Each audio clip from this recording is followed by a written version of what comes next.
Soy psicólogo y siento placer cuando mis pacientes se rompen. Conozco todos los síntomas, los patrones, las disociaciones cognitivas y pues sí, yo sé que éticamente está mal, moralmente es monstruoso. Sí, pero pues ni modo, así soy, ¿qué les puedo decir? He estudiado algunos casos y es algo que no es común, pero pasa. Pasa, así somos los seres humanos, tenemos pulsiones diferentes, pulsiones que animales, que no podemos negar. Vienen con nuestra psique, vienen con nuestra formación. En consulta, cuando algún paciente rompe en llanto, normalmente puedes sentir empatía, puedes sentir tristeza, te puedes identificar con la persona, pero yo no. A mí hay algo que me excita, hay algo que me emociona. Y traté por muchos años de ocultarlo, de reprimirlo, pero no es algo que me gusta mucho y sí me cuesta trabajo aceptarlo.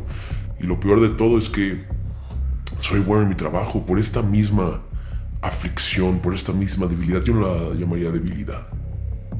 Es simplemente quien soy. Y por esta misma condición soy excelente en mi trabajo. Esto no empezó ayer, por supuesto que no. Ni siquiera empezó en mis años de universidad.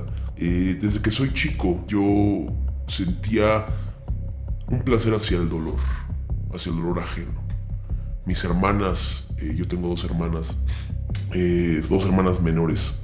Cuando ellas se peleaban y se acosaban entre ellas con mis papás y se ponían a llorar, yo sentía un placer increíble, me ponía a reír.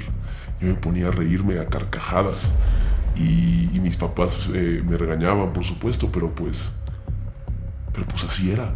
No lo entendía, no encontraba la empatía en su llanto, solo encontraba placer. Después, por supuesto, entré a la universidad, empecé a estudiar psicología. ¿Por qué decidiste estudiar psicología? Creo que la respuesta sencilla sería que quería tratarme, ¿no? Quería ver de dónde venía esta pulsión, esta compulsión. Pero la verdad es que no. Siempre estuve interesado en la mente humana, en cómo se comportaba.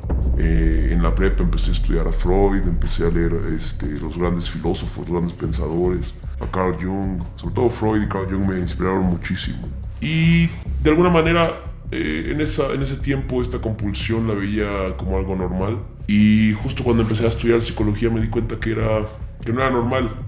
Pero bueno, pues ni modo. No quería tratármela, simplemente pues dije, puedo ser psicólogo y seguir alimentando esto, pues voy a seguir.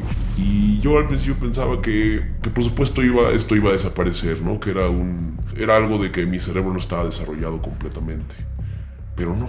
En la universidad, en mis primeras prácticas con pacientes, sobre todo pacientes, nos llevaban a una cárcel, a algunos reclusorios, porque es normal que en las universidades privadas te lleven a reclusorios a tratar pacientes, a reclusorios y también a clínicas de trastornos mentales. Y ahí me di cuenta que esta compulsión regresó, o más bien nunca se fue. Eran casos muy extremos, muy difíciles, con personas que han vivido lo peor en este mundo. Lo peor, en serio, lo peor de lo peor.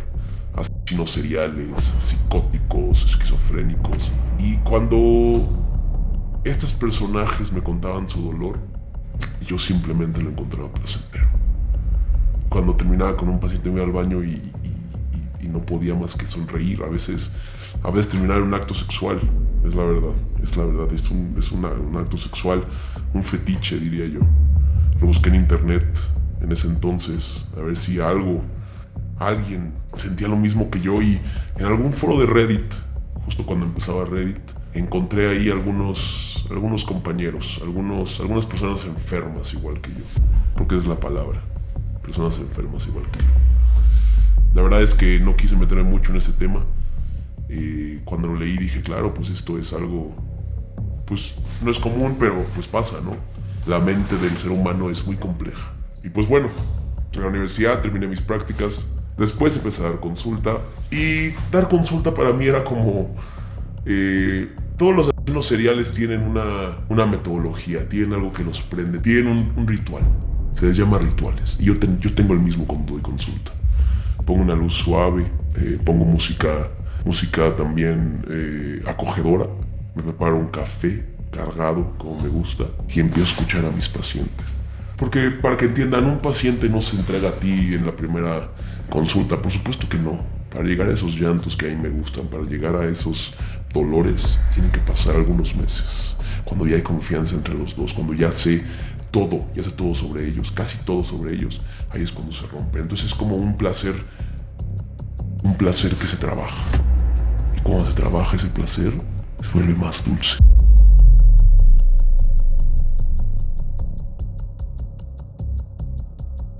Me di cuenta, analizando y poniendo sobre todo en papel esta compulsión, me di cuenta que pues hay diferentes tipos de llantos, ¿no? Que me excitan. Por ejemplo, está el de la depresión.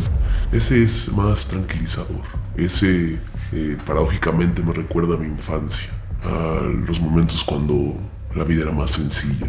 Y me gusta mucho, pero también está el del llanto. El llanto desgarrador, el de algún dolor que tiene, algo que los aqueja. Ese me gusta mucho. Ese cuando tengo uno de esos casos, yo nada más pongo las manos, las aprieto aquí en el sillón y ellos piensan que yo estoy siendo empáticos. A veces no la notan, pero cuando alguien lo nota y nota mis manos, piensan que estoy siendo empático, pero en realidad solo me estoy convulsionando de placer. Pero mi favorito es el de la realización. Cuando se dan cuenta de que su vida se derrumbó, se dan cuenta de que lo están haciendo mal. Ahí, ese es mi favorito. Sobre todo, va a sonar mal, pero hay casos de abuso sexual muy fuertes que han llegado en muchos de mis pacientes, porque el abuso sexual es bastante común. Y de los dos lados. Cuando los hombres hacen el abuso y se dan cuenta que hicieron el abuso y se ponen a berrear, me encanta. Miren, yo tengo esposa, yo tengo hijos. Y cuando tengo uno de esos y llego a mi casa, le hago el amor a mi esposa como nadie, soy una bestia. Y cuando está el caso de las mujeres que son abusadas, ese es el mejor. Discúlpenme, pero ese es el mejor. Y puede pues, que suene que soy un monstruo, pero la verdad es que las ayudo mucho. Paradójicamente parece contradictorio, pero las ayudo mucho. Porque para llegar a esa expresión de emociones, a esa catarsis, tengo que trabajarlas por mucho tiempo. Y hay muchas maneras de trabajar esa tristeza. Hay muchas maneras de llegar ahí. Un tip es que cada 15, 20 minutos les pregunto, ¿y esto cómo te hace sentir? Yo soy muy freudiano, por cierto. Solo aprendí en la universidad con uno de mis mejores maestros. Que le estés preguntando cómo te hace sentir. Un psicólogo no debería hacer juicios cuando está escuchando a un paciente, pero cuando sé que van a explotar, cuando sé que voy a sentir ese placer, empiezo a ser juicioso, pero solo un poco. Les digo, yo pienso que pudiste haber obrado acá, pienso que pudiste hacer eso, aunque a veces no sea lo moralmente correcto y aunque a veces sea mentira, yo ya sé cómo pueden explotar, ya sé cómo llevarlos a ese borde, y eso se me hace increíble. Miren, ya llevo unos 15 años en esta práctica. Ya llevo incontables pacientes, no sé cuántos pacientes llevo. La verdad es que no diría que los escojo para hacer esto, no diría que son mis conejillos de India, para yo tener estas compulsiones, para sacar mi lado animal. Pero a veces sí, a veces no, depende. Y la verdad es que no crean que esto ha pasado sin culpa. Todavía hay algunos subreddits en los que soy usuario, en los que comento con otras personas que tienen compulsiones parecidas a las mías.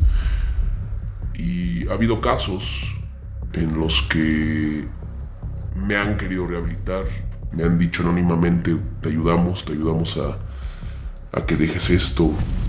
Me han ofrecido, o más bien he platicado, dejar esta práctica. Irme a hacer otras cosas, sacar mis compulsiones de otra manera, pero no he querido. La verdad es que lo he intentado, pero no he querido. He tenido pacientes a los que he intentado llevarlos por otros caminos para ver cómo me siento, pero inevitablemente esto es terapia, la terapia cura, y de alguna manera tienes que tener una catarsis, porque si no hay curación, si no te puedes componer. Entonces sí, han pasado muchos años. No diría que esta compulsión me ha destruido. No ha empeorado mi vida. No ha tenido grandes afectaciones en mi vida laboral. Simplemente tengo que vivir conmigo mismo y saber que, pues, monstruo tiene diferentes nominaciones, ¿no? Simplemente soy humano. Soy humano. Y al yo estar haciendo esto, al contar esta historia, de alguna manera estoy encontrando una catarsis también. De alguna manera soy mi propio psicólogo en este momento. Entonces, pues mientras yo siga curando pacientes, hay que poner las cosas sobre la balanza, ¿no? Yo sigo alimentando mi compulsión y estoy ayudando a las personas, paradójicamente. Entonces, ¿hasta dónde me va a llevar esto? ¿Quién sabe?